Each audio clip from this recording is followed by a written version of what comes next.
The difference between my own and Stephanie's arrival time must have been only a few seconds, leaving me with little to do except ask Lee to stay in her room. She fortunately complied as I walked to answer the door, knowing full well who stood on the other side of it. I felt my palms sweat as I began to reach for the doorknob, and with one slow turn of it, the door clicked open. "Oh, Marshall. Long time no see, sweetie," Stephanie exclaimed as she kissed me on the cheek and gave me a friendly hug. I did not even reply to her actions since I was still in shock as to how she managed to keep smiling at me whilst her betrayal in our relationship was plastered in practically dozens of magazine covers. "Look, there's a reason why I let you." "Ooh, Marsh, where is she? I want to see her," Stephanie interrupted. She looked like a child asking her parents to buy her a new toy as she jumped up and down, waiting to meet the little girl that I've spent so much time with according to a number of televised stations. "Listen, this wasn't the reason why I wanted to talk," I said while attempting to raise my voice. She waved down my comments and walked past me, looking all around for Lee. "Oh, little girl, where are you?" she sang as she began to enter my kitchen. After inspecting there for a bit, only to come empty-handed, she skipped back and jumped right in front of me, maybe an inch away from touching my nose. "Hey, what's her name anyway?" Stephanie asked curiously. I sighed heavily as my hands moved her back a couple of inches from my face. "Her name is Lee," I replied, feeling my anger begin to rise. "Look, she isn't what I wanted to talk to you about. Come on, sweetie. Can't I meet her first before you go on blabbering on about something?" she replied while still looking around for Lee. I felt my teeth grind in frustration. She wasn't taking anything seriously, and it felt like I had lost any authority I used to have in the relationship. "No. Stop ignoring what I'm saying, listen," I snarled, taking a grip on her arm. She stared back at me for a moment in surprise, but only a couple of seconds after her face changed once again. Stephanie's eyelids slumped down and took a much more serious mood. Her voice became deeper and quieter, unlike its usual squeaky and cheery tone. "What is it then that you want to talk about, her?" she shot back, with a slow crossing of her arms. I knew she was no longer playing games, and I felt a lump grow in my throat. With a heavy gulp and brief slicking back of my hair, I too turned on my more serious face. "You don't know?"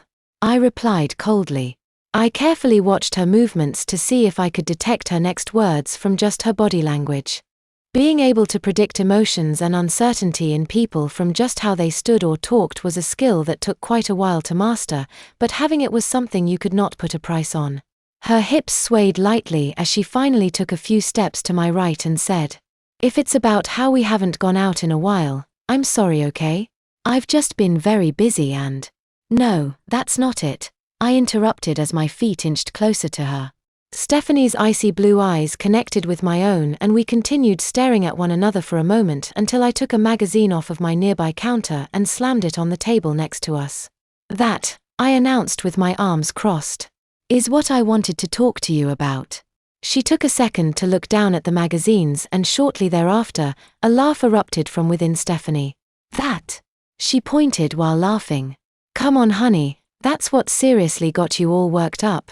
Her hand took a hold of my face and forced me to continue looking at her. "Is that real or isn't it?" I shouted as my hand swiped hers off. "Well, why not?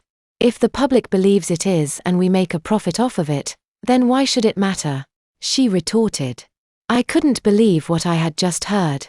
She had become just another person caught up in their own money obsession. What?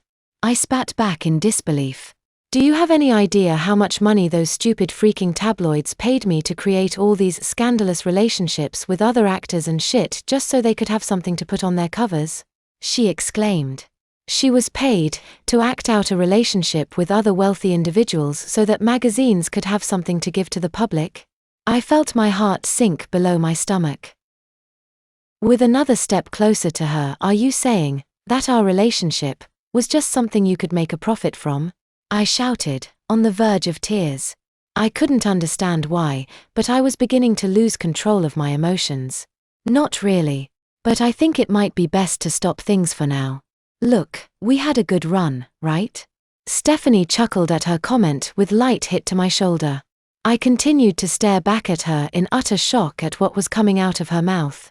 Just before I didn't think things could get any worse, I heard a tiny pair of feet stepping quietly on the hardwood floor and approaching the two of us.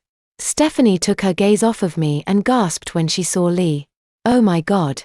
Hi there, cutie," she exclaimed, running up to the little girl. "Get away from her," I hissed. "Hi, I'm Stephanie, what's your name?" she asked Lee, who held a heavy frown on her face.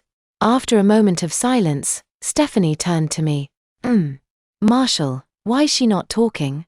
Is she retarded or something?" I ran to both of them fuming.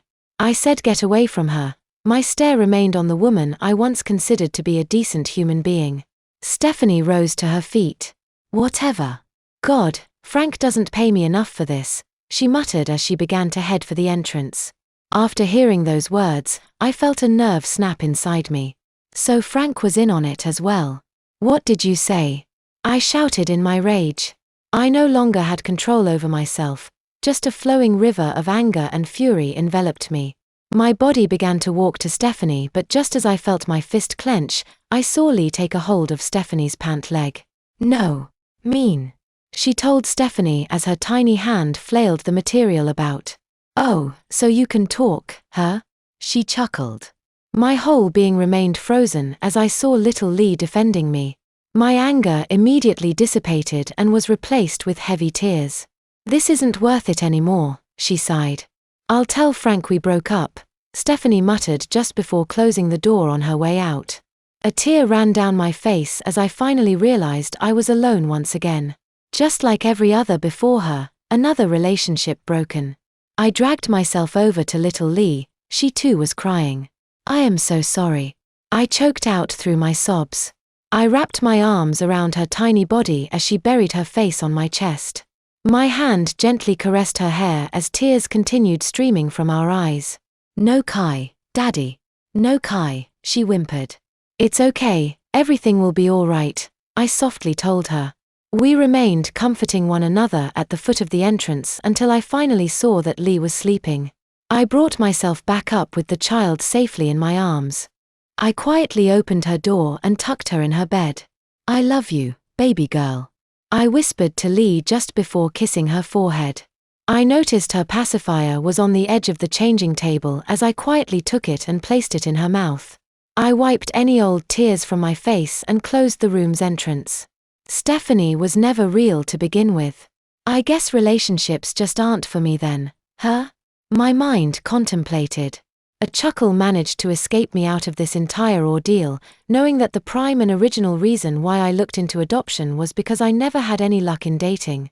My watch read only 3:25 p.m., yet it felt much later than that. After all that had happened in such a short amount of time, my body was left extremely exhausted and crashed onto the bed in front of me. The soft cushioning of it and the pillows became a safe haven as I released a long overdue sigh and entered a deep sleep.